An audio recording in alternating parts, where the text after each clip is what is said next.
Assalamualaikum warahmatullahi wabarakatuh. Selamat sore, Bapak Utami.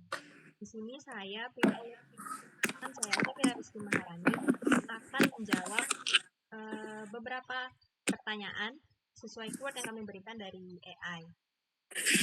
Mungkin bisa Jadi, langsung mulai. untuk pertanyaannya sendiri yaitu berdasarkan sebagai seorang dosen mata kuliah sains data, lalu ajukan satu pertanyaan setiap keyword untuk menguji pemahaman saya tentang topik analisis data nilai ujian siswa dengan keyword categorical data, numerical data, exploratory data analysis, data visualization, dan statistik deskriptif. Sebelum kami memberikan pertanyaan kepada AI, kami akan menjelaskan terlebih dahulu materi-materi yang telah kami dapatkan. Yang pertama yaitu categorical data, di mana categorical data adalah jenis data statistik yang mewakili karakteristik, label, atau kelompok tertentu yang biasanya disimpan dalam bentuk teks kualitatif dan memiliki nilai terbatas. Lalu untuk numerical data adalah jenis data kuantitatif yang dipresentasikan dalam bentuk angka dan dapat diukur atau dihitung, seperti tinggi badan, berat badan, atau jumlah barang. Data ini memungkinkan operasi aritmatika diurutkan dan dibagi menjadi tipe diskrit, bilangan bulat ataupun cacah, dan continue. Lalu untuk exploratory data analisis atau biasanya disingkat dengan EDA adalah proses investigasi awal pada data untuk memahami karakteristik, menemukan pola, mendeteksi anomali atau outlier, serta menguji asumsi menggunakan statistik deskriptif dan visualisasi. Lalu untuk keyword yang keempat yaitu visual data atau data visualization adalah representasi grafis dari informasi dan data yang menggunakan elemen visual seperti bagan, grafik, dan peta untuk menyoroti tren, pola, dan pencilan. Proses ini mengubah kumpulan data besar menjadi format yang mudah dipahami, memudahkan analisis, dan mendukung pengambilan keputusan yang lebih cepat. Lalu untuk keyword yang terakhir yaitu statistik deskriptif. Statistik deskriptif adalah metode untuk mengumpulkan, menyajikan, dan merangkum data seperti sampel populasi agar mudah dipahami melalui ukuran numerik, tabel, atau grafik.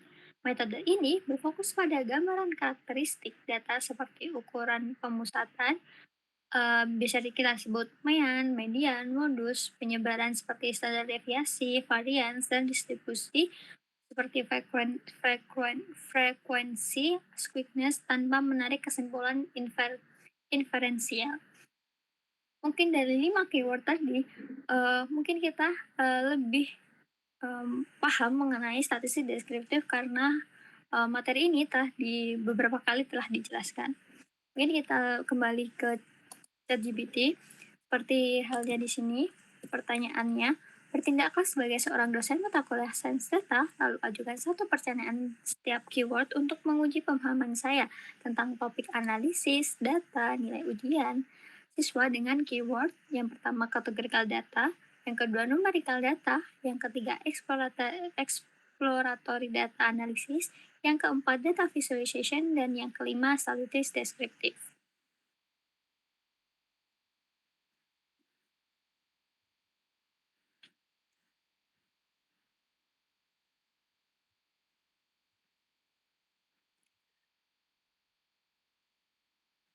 Baik, untuk dosen AI sendiri telah memberikan beberapa pertanyaan. Yang pertama yaitu untuk keyword categorical data, yaitu jika dataset nilai ujian memiliki kolom jenis kelamin dan jurusan, mengapa kedua kolom tersebut termasuk data kategorikal dan bagaimana biasanya data seperti ini dianalisis.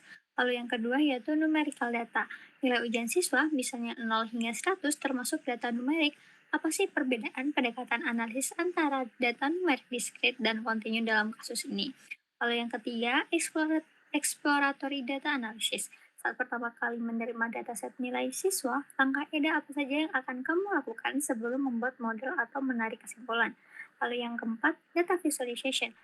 Visual apa yang paling tepat untuk melihat distribusi nilai ujian siswa? Dan mengapa sih visualisasi tersebut lebih informatif dibanding tabel angka biasa?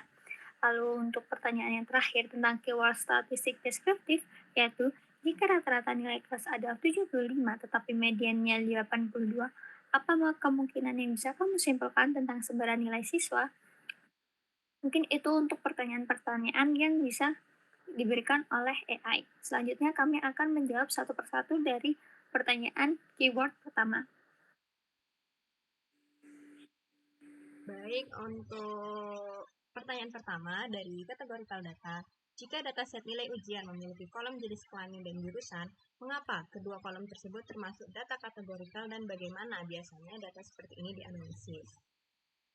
Nah, jadi kolom jenis kelamin dan jurusan itu termasuk data kategorikal karena isinya itu bukan berupa label atau kelompok, bukan angka yang bisa dihitung secara sistematis. Nah, jadi saya menganalisisnya itu dengan menghitung jumlah dan persentase setiap kategori, lalu membuat tabulasi silang, misalnya kayak jurusan versus sama gender, terus membandingkan performa nilai antara kategori seperti rata-rata atau median, nilai per jurusan atau per gender.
Nah, jadi menurut AI atau dosen ini, jawaban saya itu sudah benar. Jadi benar bahwa jenis kelamin dan jurusan adalah data kategorikal karena merepresentasikan label atau kelas, bukan besaran numerik. Lalu benar bahwa data ini tuh bisa dioperasikan secara sistematis langsung. Maksudnya tidak masuk akal menggunakan gender misalnya. Lalu benar juga untuk pendekatan analisisnya seperti menghitung frekuensi, membuat tabulasi silang, dan membandingkan statistik nilai antar kategori.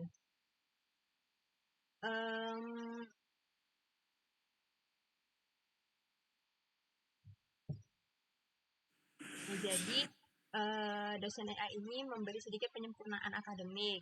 Jadi kalimat saya bukan angka yang bisa dihitung secara sistematis, itu mungkin lebih presisi jika dikatakan bukan besaran kuantitatif yang memiliki makna aritmatika. Karena secara teknis, data kategorikal kadang dikodekan menjadi angka, misalnya L sama dengan 0 dan P sama dengan 1. Tapi angka tersebut hanya representasi label, bukan nilai numerik sebenarnya. Nah, lalu ia juga memberikan tambahan yang biasanya saya harapkan dari mahasiswa dalam kategorical data. Analisis umum juga melibatkan modus, proporsi distribusi kategori, serta uji hubungan, misalnya chi-square jika membandingkan antara variabel dan kategorical. Selanjutnya akan disampaikan oleh teman saya. Oke, selanjutnya kami akan menjawab pertanyaan yang kedua mengenai keyword numerical data di mana nilai ujian siswa misalnya 0 hingga 100 termasuk data numerik. Apa perbedaan pendekatan analisis antara data numerik diskrit dan kontinu dalam kasus ini? Menurut saya numerical data antara discrete versus continue ini di sini sendiri adalah nilai yang muncul pada angka tertentu, biasanya angka bulat, dengan analisis fokusnya pada jumlah atau frekuensi tiap nilai atau interval. Lalu untuk continue sendiri nilainya tuh bisa berada di rentang halus, misal desimal, lalu analisisnya fokus pada pola sebaran seperti variasi atau standar deviasi dan bentuk distribusi.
Oke, jadi dosen AI telah memberikan feedback terhadap jawaban yang saya berikan. Secara konsep, jawaban saya itu sudah termasuk benar, tapi terdapat penyempurnaan definisi. Secara akademik, yang pertama itu data numerik diskrit, nilai yang berasal dari hasil perhitungan atau counting dan hanya bisa mengambil nilai tertentu. Contoh dalam konteks nilai ujian siswa, jumlah soal benar misalnya 18, 19, 20, jumlah siswa lulus, jumlah kehadiran. Karakteristik penting yaitu tidak ada nilai di antara tidak mungkin 18,5 soal benar, biasanya bilangan bulat. Data numerik kontinu itu ya adalah nilai yang berasal dari hasil pengukuran atau measurement dan bisa memiliki nilai pecahan atau desimal. Contoh, nilai ujian 78,5, waktu pengerjaan ujian 52,3 menit, tingkat konsentrasi, skor psikometrik, dan lain-lain. Karakteristiknya bisa berada di titik manapun dalam rentang, lebih cocok untuk analisis distribusi dan variasi. Nah, bagian dari jawabanku yang perlu diluruskan yaitu kalimat diskrit adalah nilai yang muncul pada angka pada jumlah atau frekuensi tiap nilai atau interval. Diskrit bukan soal frekuensi atau interval, tetapi soal jenis nilai yang mungkin muncul. Frekuensi adalah hasil analisis, bukan definisi diskrit.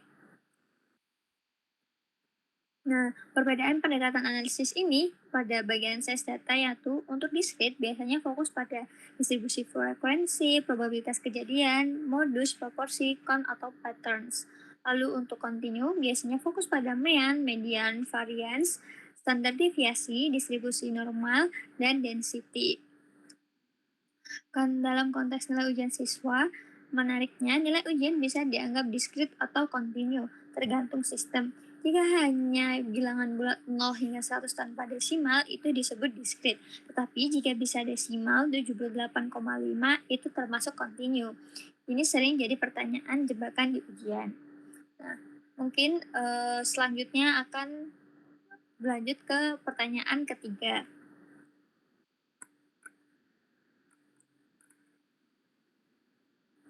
Baik, untuk pertanyaan ketiga yaitu eksplorasi data analisis atau IDA. Saat pertama kali menerima dataset nilai siswa, langkah IDEA apa saja yang akan kamu lakukan sebelum membuat model atau menarik kesimpulan? Nah, jadi saat pertama menerima dataset, saya mulai dari cek struktur dan tipe datanya. Lalu mengecek kualitas datanya seperti missing value, duplikasi, dan nilai-nilai yang tidak wajar.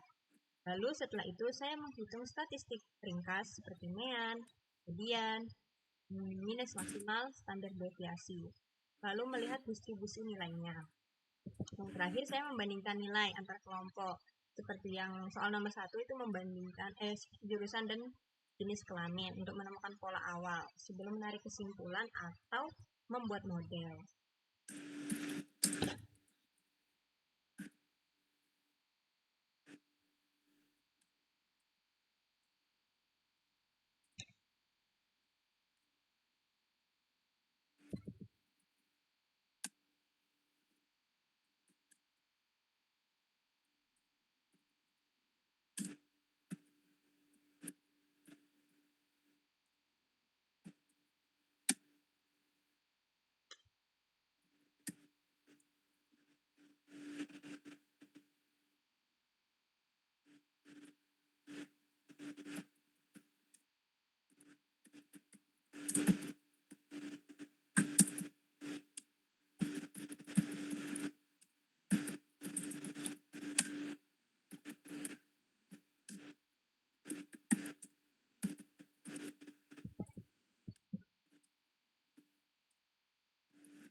Nah, baik. Jadi dosen sudah memberikan jawaban. Bagian yang tepat, yang pertama cek struktur dan tipe data. Ini tuh memang langkah pertama yang wajib dalam IDA. Tanpa memahami bentuk dataset, analisis bisa salah arah.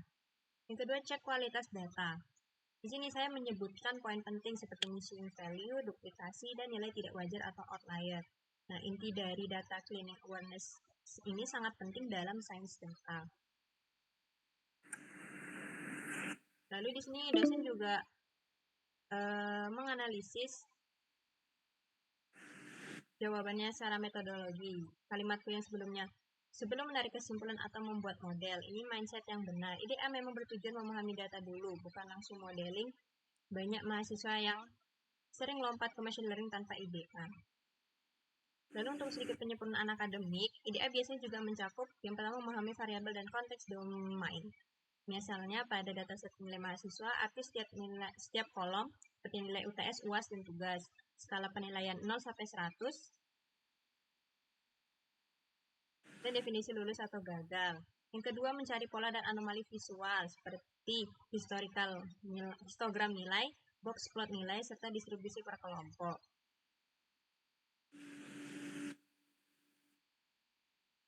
Nah, di sini juga struktur ide yang ideal yaitu data understanding, data quality check, statistik ringkas, distribusi dan pola, perbandingan antar variabel serta insight awal atau hipotesis. Mungkin bisa lanjut ke pertanyaan keempat.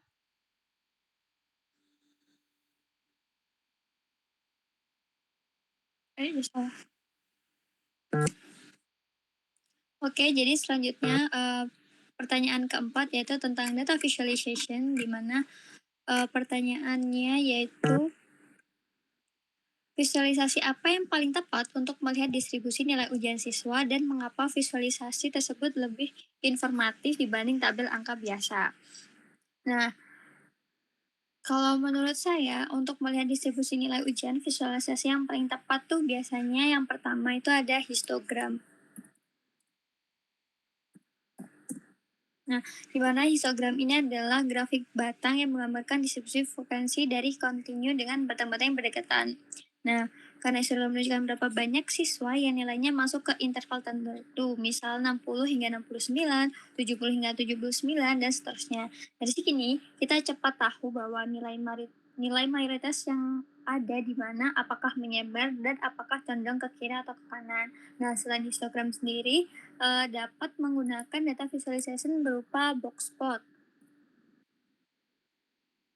Nah, untuk box plot sendiri, ini tuh lebih ringkas daripada diagram histogram tadi, yang dimana langsung terlihat bagian median mana, rentang kuartil Q1 hingga Q3, dan outlier atau nilai yang sangat rendah atau tinggi. Cocok kalau semisal dosen atau guru mau cek apakah ada siswa yang nilainya jauh banget dari yang lain. Tuh.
Nah, untuk dari dosen AI sendiri telah memberikan jawaban berupa sangat kuat dan tepat secara praktik maupun statistik, di mana histogram sendiri merupakan alasan yang kamu berikan sudah tepat, yaitu menunjukkan frekuensi dalam interval nilai, bisa melihat pola distribusi, dan bisa mendeteksi bentuk sebaran. Lalu selanjutnya yaitu box plot. Ini adalah pilihan yang sangat cerdas, di mana penjelasannya juga akurat, yaitu median tidak jelas, EQR atau variabilitas terlihat, outlier langsung terdeteksi. Lalu komentar saya yang saya berikan adalah, apakah ada data siswa yang jauh banget dengan yang lain? Nah, yaitu tepat secara interpretasi box plot. Dalam analisis pendidikan, box plot sering dipakai untuk melihat ketimpangan nilai, mendeteksi nilai ekstrim, dan membandingkan antar kelas atau jurusan. Nah, jawabanku yang secara kuat secara analitik, karena kamu tidak hanya menyebut grafik, tetapi juga menjelaskan informasi apa yang bisa diekstrak.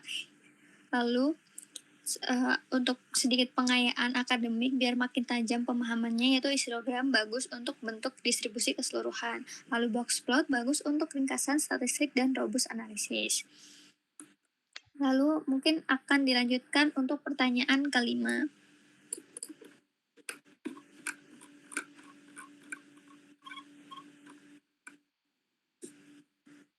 Jadi untuk pertanyaan kelima yaitu tentang statistik deskriptif.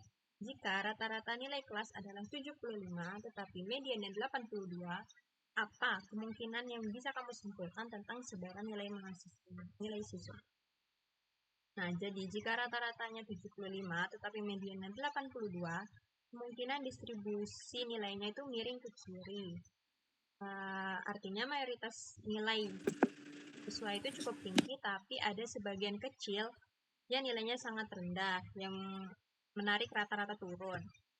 Nah, ini biasanya menandakan adanya outlier atau kelompok siswa yang tertinggal, sehingga perlu dicek siapa yang nilainya ekstrim rendah dan apa penyebabnya.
Nah, jadi di sini dosen mengatakan bahwa jawaban saya sangat tepat secara statistik dan interpretasi data. Jadi, konsep utama yang sudah saya tangkap dengan benar yaitu mean lebih kecil dari median. Jadi, distribusinya miring ke kiri. Artinya banyak nilai yang tinggi, ada beberapa nilai rendah yang ekstrim, serta nilai rendah menarik turun rata-ratanya. Lalu untuk insight praktis yang sangat bagus, di kalimat saya mayoritas siswa nilainya cukup tinggi, namun ada sebagian kecil yang sangat rendah.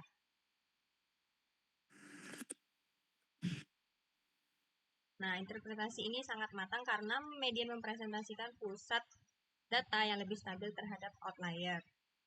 Lalu hubungan dengan outliernya juga sudah benar karena nilai ekstrim rendah memang dapat menurunkan mean.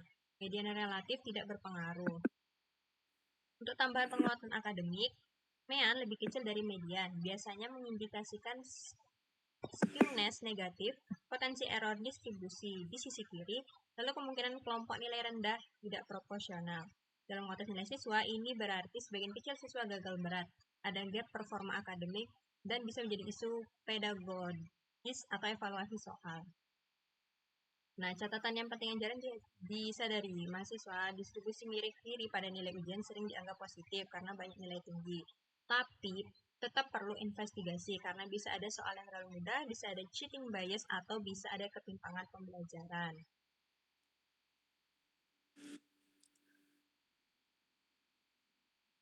Mungkin selanjutnya kami akan memberikan kesimpulan yang kami dapatkan dari pertanyaan pertama hingga pertanyaan ke-5, yaitu kesimpulannya adalah data kategorikal seperti jenis kelamin dan jurusan basis lewat frekuensi atau perbandingan kelompok. Sedangkan nilai ujian sebagai data numerik dianalisis untuk melihat pola dan sebarannya. Sebelum menyimpulkan, ini dilakukan untuk mengecek ringkasan data, missing value, dan outlier. Lalu didistribusi nilai lebih jelas dilihat lewat histogram atau box plot dibanding tabel. Jika mean lebih kecil dari median, kemungkinan ada beberapa nilai rendah yang menarik rata-rata turun.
Oke, jadi, setelah kami memberikan kesimpulan kami, bagian yang sangat tepat secara konsep yaitu pemisahan kategorikal versus numerical data benar. Ada sebelum kesimpulan, pentingnya cek missing value dan outlier, histogram boxel lebih informatif daripada tabel, lalu mean lebih kecil daripada median, itu indikasi sweetness kiri dan itu sangat tepat. Yang sangat saya apresiasi dari kesimpulanmu adalah kamu tidak sekedar menyebut teknik tapi menghubungkan antara jenis data dengan metode analisis, diskusi dan visualisasi, statistik dan interpretasi makna. Lalu sedikit penyempurnaan, kalimat saya yaitu nilai ujian sebagai data numerik dianalisis untuk melihat pola dan sebarannya. Lebih lengkap jika ditambahkan bahwa numerical data juga dipakai untuk mengukur tendensi sentral, mean, median, variabilitas, deteksi anomali, dan dasar modeling. Untuk kalimat terakhir, jika mean lebih kecil dari median, kemungkinan ada beberapa nilai rendah yang naik turun. Ini sangat tepat dan mudah menyentuh konsep sweetness tanpa istilah teknis berlebihan. Mungkin itu saja yang dapat kami sampaikan untuk hari ini. Kurang lebihnya, kurang lebihnya mohon maaf. Wassalamualaikum warahmatullahi wabarakatuh.